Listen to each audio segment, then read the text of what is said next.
Shalom semuanya, perkenalkan nama saya Tri Putri Bodisnaga dari Prodi Pendidikan Kristen Usia Dini semester 5. Di sini saya akan memaparkan sedikit tentang kerangka pembelajaran paradigma baru untuk tugas mata kuliah Inovasi dan Pengembangan Kurikulum PAUD dengan dosen pengampu Ibu Winarti Agustina MPD.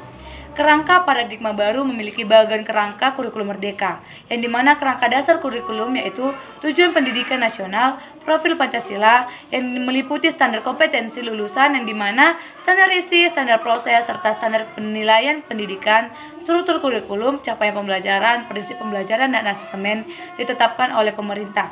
Capaian pembelajaran akan menghasilkan kurikulum operasional yang dikembangkan oleh satuan PAUD. Ada 6 karakteristik kurikulum merdeka, yaitu yang pertama, adanya integrasi konsep profil pelajar Pancasila sebagai misi yang mendukung tujuan pendidikan nasional. Yang kedua, pada struktur kurikulum terjadi perubahan jam belajar dari minimal 900 menit per minggu menjadi minimal 150 menit per minggu. Yang ketiga, reformulasi cakupan capaian pembelajaran. Ada 3 capaian pembelajaran yang ditetapkan pemerintah. Yang pertama, capaian pembelajaran nilai agama dan budi pekerti. Yang kedua, capaian pembelajaran jati diri. Yang ketiga, dasar-dasar literasi dan STEAM. Yang keempat, fokus pembelajaran dalam kurikulum ini ada di akhir periode PAUD, TKB atau peserta di usia 5-6 tahun.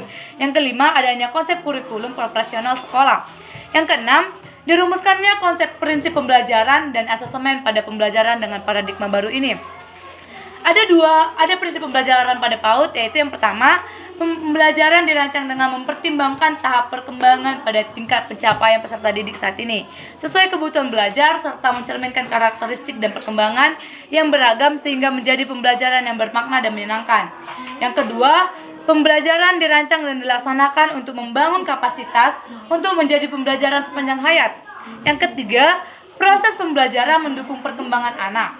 Yang keempat, pembelajaran yang relevan, yaitu pembelajaran yang dirancang sesuai konteks lingkungan dan budaya peserta didik serta melibatkan orang tua dan masyarakat sebagai mitra kerja. Yang kelima, pembelajaran berorientasi pada masa depan yang berkelanjutan. Ada 2 prinsip asesmen, yaitu prinsip asesmen yang pertama yaitu asesmen merupakan bagian terpadu dari proses pembelajaran yang memfasilitasi pembelajaran dan menyediakan informasi yang holistik sebagai umpan balik untuk guru, peserta didik, dan orang tua agar dapat memandu peserta didik dalam menemukan strategi pembelajaran selanjutnya. Asesmen yang kedua yaitu asesmen dirancang dan dilakukan sesuai dengan fungsi asesmen dengan keleluasaan agar dapat menentukan teknik dan waktu pelaksanaan asesmen sehingga tujuan pembelajaran menjadi efektif. Profil pelajar Pancasila adalah pelajar yang sepanjang hayat yang kompeten, berkarakter, dan berperilaku sesuai nilai-nilai Pancasila. Munculnya 3 elemen capaian pembelajaran di akhir PAUD adalah sebagai fondasi awal sebagai serangkaian perjalanan yang dirancang oleh kurikulum untuk mencapai profil pelajar Pancasila. Peran PAUD adalah sebagai fase fondasi, yaitu membangun komponen-komponen dasar yang mendukung capaian di tahap selanjutnya. Untuk memastikan bahwa proyek-proyek tersebut sejalan dengan tujuan dan untuk membangun profil pelajar Pancasila, Kemendikbud menetapkan tema-tema proyek yang perlu diterapkan pada satuan pendidikan di seluruh Indonesia. Ada 4 tema. Tema yang pertama yaitu Aku Sayang Bumi. Tema yang kedua, Aku Cinta Indonesia. Tema yang ketiga, Bermain dan Bekerja Sama. Dan tema yang keempat, Imajinasiku. Selanjutnya, dari pernyataan profil pelajar Pancasila tersebut, dirumuskanlah 6 karakter atau kompetensi yang menjadi dimensi kunci. Dimensi perlu dibangun secara optimal dan seimbang untuk mewujudkan profil pelajar Pancasila. Yang dimana ke-6 dimensi tersebut adalah yang pertama, beriman, bertakwa kepada Tuhan Yang Maha Esa, dan berakhlak mulia. Yang kedua, berkebinekaan global. Yang ketiga, bergotong royong. Yang keempat, mandiri. Yang kelima, bernalar kritis. Dan yang keenam, kreatif. Dari ke-6 dimensi ini, secara holistik dapat dilihat pada bagian di bawah ini dan dikembangkan sesuai dengan pendekatan pembelajaran untuk konteks PAUD.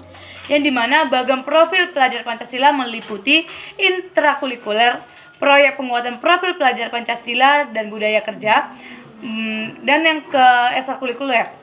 Jam belajar harian di satuan PAUD yang beroperasi selama 5 hari dalam seminggu, maka minimal jam belajar per harinya adalah 210 menit atau 3,5 jam. Berbeda pula dengan satuan pendidikan yang berorientasi pada 6 hari, minimalnya adalah 175 menit atau 3 jam. Kurikulum operasional sekolah adalah kurikulum yang dikembangkan sendiri oleh satuan pendidikan. Dalam pengembangannya, satuan pendidikan Misal satuan PAUD memiliki otonomi untuk menentukan kurikulum operasionalnya sendiri dengan mempertimbangkan karakteristik lingkungan satuan PAUD, tetapi dengan tetap mengacu pada struktur minimum kurikulum yang ditetapkan pemerintah. Satuan PAUD dapat diharapkan menyusun kurikulum operasional yang sesuai dengan visi misi dan karakteristik lembaga masing-masing. Beberapa hal yang harus diperhatikan untuk memastikan capaian pembelajaran dilakukan dengan secara baik dalam kurikulum operasional sekolah adalah: yang pertama, menentukan konteks daerah, budaya, dan bahasa lokal. Yang kedua, bermain belajar. Yang ketiga, dukungan atau scaffolding. Untuk merancang pembelajaran berdasarkan elemen capaian pembelajaran PAUD harus mengenal karakteristik capaian pembelajaran, yang dimana capaian pembelajaran disusun per fase bukan per tahun.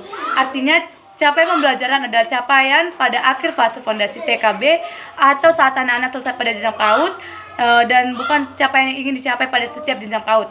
Yang kedua, rumusan capaian pembelajaran ditulis dalam bentuk paragraf yang berbunyi: pada akhir fase fondasi, anak menunjukkan kegemaran mempraktikkan dasar-dasar nilai agama dan budi pekerti, dan kemampuan literasi dan dasar-dasar sains, teknologi, rekreasi, seni, dan matematika untuk membangun dan kesenangan belajar. Dan yang ketiga, kesiapan mengikuti pendidikan dasar.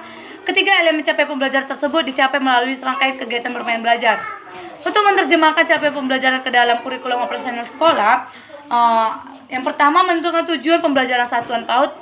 Untuk menentukan tujuan pembelajaran untuk tiap elemen capaian pembelajaran yang mengacu pada capaian pembelajaran dengan mempertimbangkan visi dan misi satuan PAUD, profil pelajar, karakteristik secara peserta didik, serta karakteristik lokal dan budaya setempat. Contoh tujuan pembelajaran dalam capaian nilai agama dan budi pekerti.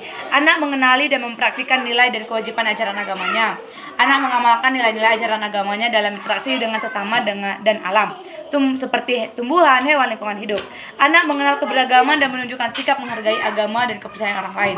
Dan contoh tujuan pembelajaran dalam capaian pembelajaran jati diri anak: memiliki sikap positif dan berpartisipasi aktif dalam menjaga kebersihan, kesehatan, seperti nutrisi dan olahraga, dan keselamatan diri. Anak dapat mengenali, mengelola, mengekspresikan emosi, serta membangun hubungan sosial secara sehat. Anak menunjukkan perasaan bangga terhadap identitas keluarganya, latar belakang budayanya, dan jati dirinya sebagai anak Indonesia yang berlandaskan Pancasila. Contoh tujuan pembelajaran dalam capaian dasar-dasar literasi dan STEM: anak menunjukkan kemampuan mengenali dan memahami berbagai informasi seperti gambar, tanda simbol, dan cerita. Anak mampu mengkomunikasikan pikiran dan perasaan secara lisan, tulisan, atau menggunakan berbagai media, serta membangun percakapan anak untuk menunjukkan minat dan partisipasi dalam kegiatan pra membaca. Anak menunjukkan rasa ingin tahu melalui observasi, eksplorasi, dan eksperimen. Anak mengenal, mengembangkan sikap peduli dan tanggung jawab dalam pemeliharaan alam, lingkungan fisik, dan sosial.